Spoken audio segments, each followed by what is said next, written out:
The year is 437. The Roman legions have been gone from Britain for approximately a generation. The last formal withdrawal happened around 410, though the reality was more gradual and more complicated than a single date suggests.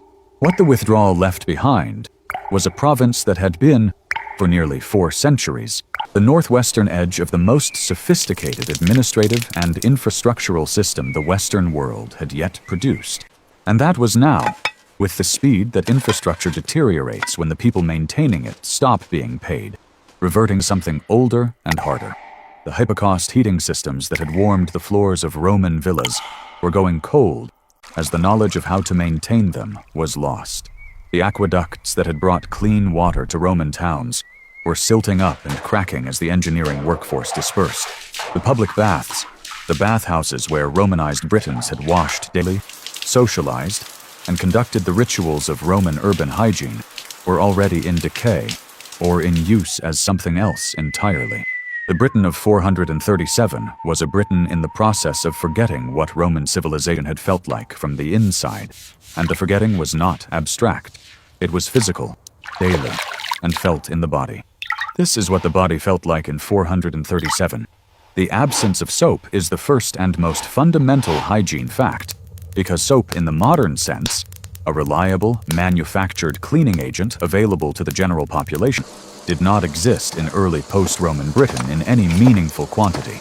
The Romans had used olive oil and the strigil. The departing Romans had taken their oil supply chains with them, and the population left behind had neither the olive groves nor the trade networks to replace them.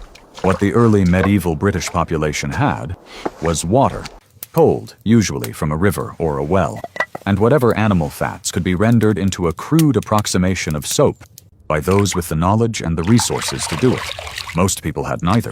Washing meant cold water, applied with the hands or with a rag, to whatever parts of the body were most immediately in need of attention. This was not negligence. It was the available technology. The gap between what post-Roman Britain could produce in terms of personal hygiene infrastructure and what the Roman province it replaced had provided was enormous, and the population crossing that gap did not have the luxury of mourning what had been lost. They had work to do, and the work did not wait for warm water. The toilet paper question is one that sounds trivial and is not. The alternatives to purpose-made wiping material that historical evidence and common sense suggest were in use across the early medieval period include moss, which was abundant and functional, hay or straw, which was available in any agricultural settlement, leaves, which were seasonal, smooth stones, which were permanent and reusable, and the left hand, governed by the hygiene convention that made the left hand the unclean hand across multiple cultures for exactly this reason. None of these are comfortable by modern standards. All of them were effective enough that the populations using them survived, reproduced, and built the foundations of the civilization that eventually produced toilet paper. The biology of defecation does not change between centuries. The technology for managing it does. The communal latrine, which Roman Britain had provided in its towns and forts with the engineering confidence of a civilization that had solved the problem, was gone.